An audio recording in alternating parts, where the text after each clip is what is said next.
The problem with you is you're whining like a little fucking baby. What's going on, fam? It's your boy, Papa Swolio, back with another episode of Ask Papa. Remember, if you want your question featured right here on the show, just drop it in the comments down below with the hashtag AskPapaSwolio, and I'll get to them as soon as I can. So thank you for watching. Reminder, make sure you subscribe to the Daily Swole podcast. It's available everywhere. I'll put the links in the cards and the description down below, and you can check out my second channel, Daily Swole Podcast, as well for the daily live streams of the Daily Swole podcast. I'm banging ear holes every day, fam. Join me. You like Ask Papa Swole? You're gonna love it. You're gonna love it. Let's get into the first question of the episode from Demolisher. Papa Swolio, how would you recommend one reduce caffeine tolerance? Drink less, but do you suggest giving up afternoon coffee for a week, doing 2 or 3 days cold turkey? Any advice? You're just not responding as much to caffeine. So yeah, drink less. I know it's a duh comment, but yeah, drink less. If you want, you can start downing the amount of caffeine, start drinking teas and stuff like that. Sleeping better is also beneficial. Everyone's gonna be different. Some people can just do things cold turkey. Some people need to wean down, but you might want to look into some black or green or some herbal teas that can give you that kind of like hot coffee type effect, but with less caffeine. That way you're repairing and you're allowing your adrenals to recover a little bit, resensitizing you to caffeine more. So that's beneficial if you choose to do that. I don't give up coffee. So speaking of which,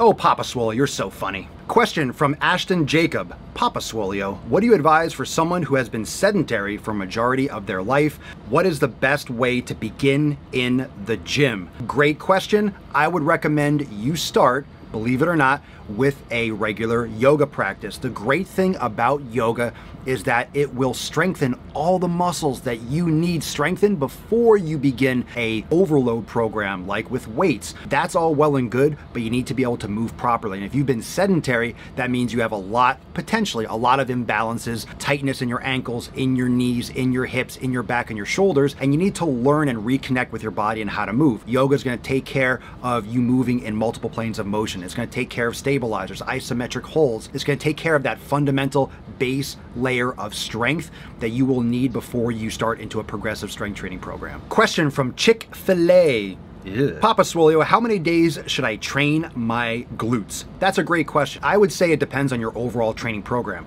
You could train them 2 days a week, maybe even as much as 3 days a week, depending on what you're doing on those other days. I don't want to tell you to train 7 days a week, but you can do glute isolation workouts and glute focused training like 3 days a week. You certainly can. However, the rest of your program needs to be molded around that glute focus. You just don't want to crush everything 3 days a week or do tons and tons of overload every single week, because then you're more likely to overtrain because you're not giving yourself enough time to recover. Make sure you're doing those basic exercises. Hip bridges, you could do things like single leg bridges, you could do many different types of bridges, you could do glute extensions, you could do ankle weights, you could do cables, you can do frog pumps, you could do all sorts of glute isolation exercise, especially those ones that can go really heavy, like with the hip bridge, a barbell hip bridge, or if you have a heavy hip bridge machine available, you're lucky, you're fortunate, a lot of gyms don't have them. But if you do that in addition to your other training, you should see a ton of results. You should see a ton of progress.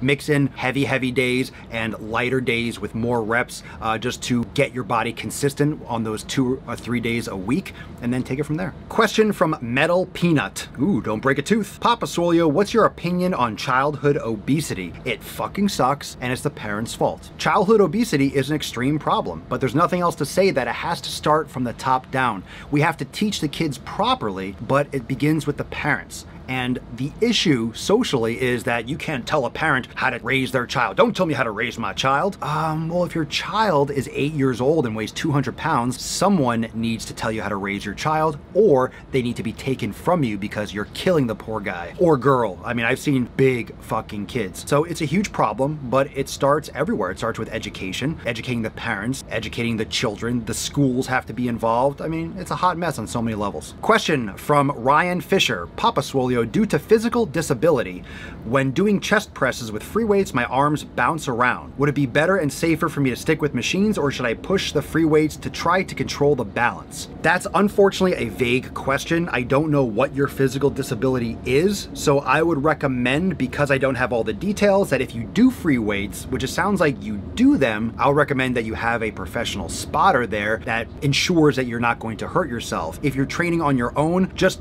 by what you said, I don't know what your lack of control is. I can't with good conscience tell you, oh, you should go do free weights and build that stability. I think you should, but only with a spotter. So if you're doing it by yourself, you'd probably be better off with machines. I think what you may really benefit from is yoga and regular meditation. That could be very beneficial mentally, as well as, going over your nutrition and making sure you're not consuming foods that you might be having reactions to. So stay plugged in with my content here. You could check out my website if you have any questions, swolenormousx.com. You can send me a message over there. You can drop a comment down below, DM me on Instagram. Happy to answer any more questions specifically to your condition. Question from Bailey Barnhart. Papa Swolio, I have lost weight through lifting weights 5 to 6 days a week and watching my calories. I'm also a bartender, so I'm on my feet and very active for my job. I have now been at the same weight for over 6 to 8 weeks, so I started to clean up my diet, but I'm struggling to not feel hungry or have cravings. Any advice? Well, I don't know your height, I don't know your weight, I don't know your experience, I don't know how many calories you were consuming, I don't know how many calories you are consuming, I don't know what kind of foods you're consuming. You see what I'm saying? It's not all about the calories, it's about what you're consuming.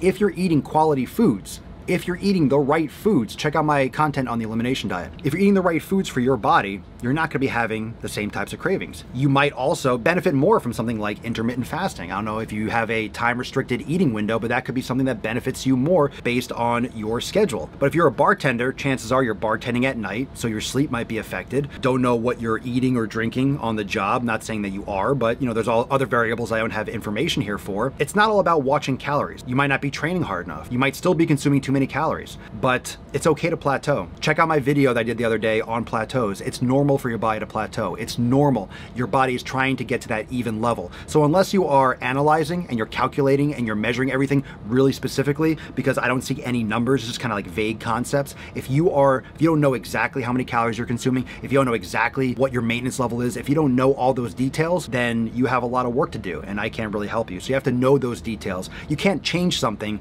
that you don't know is going on. Maybe you were eating more than you think you were. Maybe you're not eating as much as you thought you were, or everything in between. All right, good question, but need a little bit more context. Question from Crystal Adams. Papa Swolio, answer my question, please. You got it. My daughter is 10 and she is very concerned about her nutrition and she gets up every morning and exercise. How can I encourage her more? She actually inspires me. Couple things here. Your daughter is 10 and she's very concerned about her nutrition. Is she concerned or is she interested? Or is she watching people on Instagram and worried about her weight? Now, social media is really tricky when it comes to children, especially young girls, if you know the studies. A lot of you probably listen to podcasts. You've probably heard podcasts like on Joe Rogan's podcast. He had a guest that was talking about the dramatically elevated suicide rate for teenage girls. So your daughter is on the cusp of puberty. She's on the cusp of being in an age range where kids are fucking brutal. The worst ages or the worst grades for me was like 7th grade. That was the worst, like 12, 13 years old. Boys and girls are fucking brutal because they don't know anything about themselves. Hormones are going crazy. So your daughter is entering a world that no one understands yet very soon in terms of social media and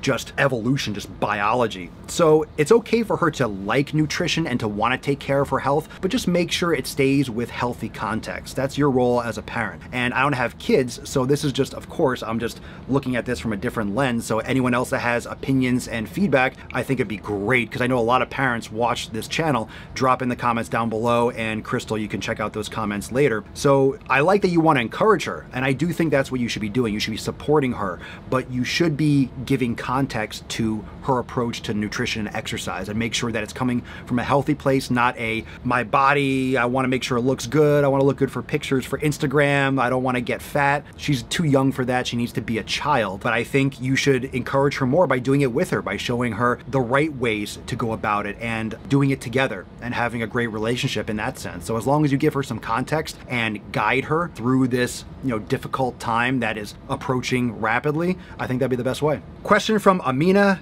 Habor. Papa Swolio, I've been working out for 8 years until now, and I've lost a good amount of fat during that time, even though I've gone through some major ups and downs. No matter what I did, I couldn't get rid of that little bit of fat on my back and waist since it's where I store most of my fat, as does everyone in the world pretty much. Knowing that I have diabetes, but I don't diet, I eat in moderation, I train at home, my question is, how do you explain the weight increase? And what can you advise me to do? Amina also goes on to say that I noticed that my weight increased and I got smaller. So I want to give some context to this because it's still vague. It's so hard to answer some of these questions without having more information. But when you're building muscle, it's going to be more dense, it's going to have more weight for the volume. So if you have this much muscle, it's going to weigh a lot more, like 3 or 4 times more than this much of fat.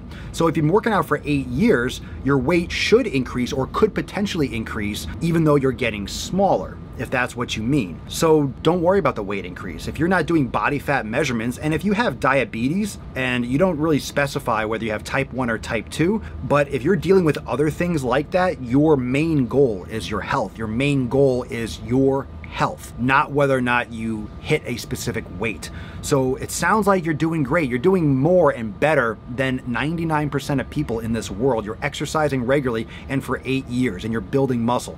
Just look into a little bit more, maybe with pictures or circumferential measurements rather than just looking at the scale, and see if maybe you're decreasing in body fat. Look at previous pictures. Don't worry about the scale. Let's say you're trying to lose 50 pounds. You can lose 10 pounds on the scale, but you really lost 30 pounds of fat, just saying, and you gained 20 pounds of muscle, if that was the correct math. In other words, the scale would show 10 pounds lost, even though you lost 30 pounds of fat because you put on 20 pounds of muscle. Now that's just some random numbers I'm throwing out, but you get the idea that the scale isn't always accurate because it only gives you one viewpoint, only gives you one piece of data that isn't necessarily the piece of data that you're looking for. Thank you so much for your questions. Thank you very, very, very, very much for engaging and dropping your question in the comments down below. Remember, if you want your question answered right here on the show, drop your question in the comments with the hashtag AskPapaSwolio, and I'll get to them as soon as I can. And remember to subscribe to the Daily Swole podcast. Information in the cards and the description down below. I broadcast and post a podcast every single day.